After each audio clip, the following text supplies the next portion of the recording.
இந்த கோயில்ல வந்து திருவிழா டைம் எல்லாம் வந்தோம்னா வேற லெவல்ல இருக்கும். ஏன்னா நான் அந்த திருவிழா டைம்ல வந்திருக்கேன்.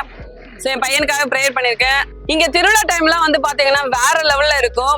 அப்படியே பயபக்தியோட பார்த்தாலே நமக்கே வந்து ப்ரேயர் பண்ண தோணும். அந்த அளவுக்கு வந்து பயபக்தியா இருக்கும். திருவிழா வந்து வேற லெவல்ல கொண்டாடுவாங்க. கேட்ட வர கிடைக்குன்னு சொன்னேன்ல, அது திருவிழா டைம்லாம் வந்தோம்னா இன்னும் கண்டிப்பா அது வந்து நல்லதே நடக்கும். இங்க வரும்போது நமக்கு ஒரு மன நிம்மதி கிடைக்கும். என்ன அப்படின்னா சுத்தி இருக்க சூழலும் கூட ஒரு காரணம் இருக்கும்.